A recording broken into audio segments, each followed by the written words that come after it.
First question, fourth row on the left.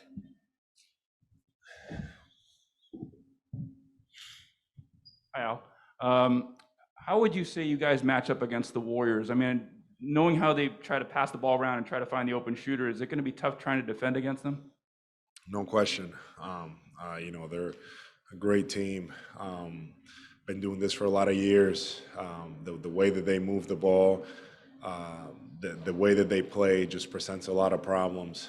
It's definitely a huge challenge for our group. Second row on the right. Hey, two quick ones. Just how's it feel to be here? You had this long journey to get to this point and a lot of moments where you felt just short. And then number two, it felt like this whole Celtics run kind of started with Marcus getting drafted. You joined a team that he was on. How have you just kind of seen him grow into the leader of this group in many ways? Well, it feels great to be here. Just still soaking everything in, being here in San Francisco and being in the finals. It's something it's exciting. With Marcus, so happy for him, his resiliency, how he's continued to work and stay patient for his opportunities. And now him obviously being our starting point guard and leading us this way this year, winning Defensive Player of the Year. Just a lot of great things have come together. And, we're at the point that we want to be. And now we have a great opportunity in front of us. First row, first seat. Al, when you look back at December, things look bad with this team. Internally, how bad did it feel at that point? I know it's not one thing that pulled you out of it, but what are the things in your mind that pulled you out of it? Well, there were several things, but in December, November, December, I feel like we were hit with the health and safety protocols and guys in and out of the lineup and different guys coming in and out, and us, Coach Udoka, new staff, new team, new group, us trying to figure things out. And I know the expectations were high, but things take time. And I remember talking about it back then. It's like, hey, we're working towards something, and we have to be patient. And a lot of the times we want things to happen fast, but it just doesn't happen that way. And for us, it took us, in my mind, it was like the end of January that I felt like, I was like, wait, I think, it's starting to come together. I think we have a chance. So, those days were very dark, were very hard for us. But my whole thing was, let's just keep moving along, keeping things in perspective. It was very difficult. It was. But it was just like, let's just keep working. I believe in this group. I think, Coach Udoka believed in our group as well. And we just stayed at it eventually until finally we were able to, break through. Fourth row on the right. There you go. Hey, Al, this being your second tour of duty with the Celtics, obviously you're coming with a certain type of expectations. How have those expectations mirrored what you are dealing with from a reality standpoint? Like, has this been better than you thought it would be this year? Once the trade happened here and everything, I texted with Jason a few times, and I told him that that I was looking forward for us to being in these positions, this coming season, and I really believe that. When I shared that with him, I looked at our group. I saw the potential there. I already played with these guys before. I know what they're about, and I just knew that if we got it together, that we were going to have an opportunity. We were going to have a chance, and it's something that I believed from the beginning. And we just stayed at it, just continue to work. And obviously, in the season, you're not going to be talking about these things, but we talked about it before the season. I strongly believed it, and then throughout, we just kept at it, highs and lows, just continue to work, continue to stay solid, and it doesn't surprise me. I'm really, really happy, really grateful to be at this point with this group.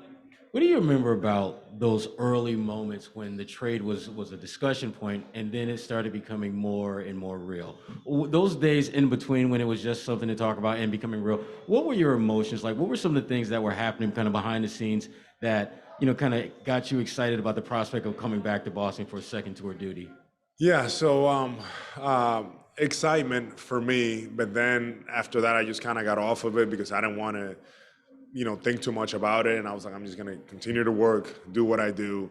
And then when I got the call from Brad, it was really, really exciting. I remember, I was driving home with my family from visiting my mom in Atlanta, and we got the call, and we're just all screaming in the car, just really, really excited, really, really grateful, and right away we're just making plans about heading back to Boston, doing the physical, doing all this stuff. So it was a really happy time for our family at that time, and especially for me because it's where I wanted to be. And yeah, that's that. Third row in the middle. Al, from the time you got drafted, I think what's been asked of centers or big men in the NBA has changed dramatically. Back to your time in Atlanta, when did you realize the league was headed in a different direction, and how have you been able to adapt? How have you been able to make sure that you're the kind of player that can stay on the floor? So yeah, that's a really good question. I feel like the NBA has changed a couple times, the different ways I should say, since I've been in the league. And when I first got in, it was being played a certain way, more of a post up bully ball kind of way, and then it started to shift a little bit. Guys, center shooting mid range a little bit more and things like that. I started to do that, and I remember going into my third year, fourth year. Our GM in Atlanta at the time, Rick Sun, told me, he's like, "Hey, you're gonna have to, it was actually after one of my injuries, I had a pec tear, and he was like, you're gonna have to change the way that you play, because the game is physical that way. You're not gonna make it. You're not gonna make it that many years if you keep, because I was, very physical, trying to post up against these guys that had 20, 30 pounds on me and things like that. And he was like, you're gonna have to start shooting, start practicing the corner threes. You got to start shooting it. You got to get out of your comfort zone. You got to start shooting that. I could already shoot the mid range a little bit, but he was like, start doing that. And then Danny Ferry came in a few years after that, and started to change the whole culture in Atlanta. And they were very adamant about, with Coach Budenholzer at the time, for me to shoot threes and to get out there and practice, and did not judge me, just let me go out there and just shoot them away. And that was the way that I had to start to change my game in that way.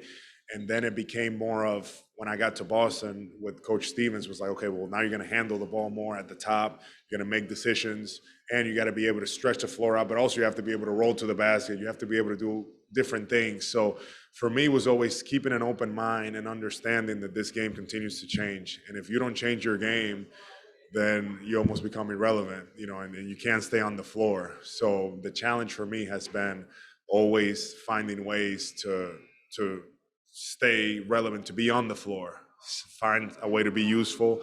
And obviously a big part of that is defensively. And defensively, I went from guarding in the post and having to stop a guy like Dwight Howard or something like that, to starting to defend guys in the perimeter, having to switch, defend guys out there, prove myself, guard guys out there, guards coming in and out. And that's just the way that the game, that's how it's evolving. So that also entails preparing yourself physically, mentally, all those things, to be able to do those things on the floor. Last question in the middle.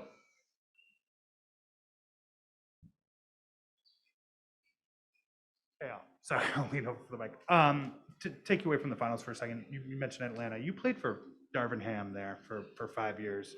Just got the job with the Lakers. What are kind of your memories of him as a coach at that point? Did you see future head coach for him, and kind of what are they in for with him? Absolutely, man. D Ham, that's one of my guys. Just so much respect for him. He was one of those guys in Atlanta that kind of took me under his wing. Actually, along with Kenny Atkinson, and both of those guys. But Darvin, extremely hard worker. We really got after it. He really challenged me to be better on the defensive end, really challenged me to be a bit better player in general. Darvin is about as good a guy as you're going to see. and a big competitor. So extreme competitor. The Lakers are really lucky to have a guy like him. He's he's the kind of guy that you want. Thanks, Al. Yeah.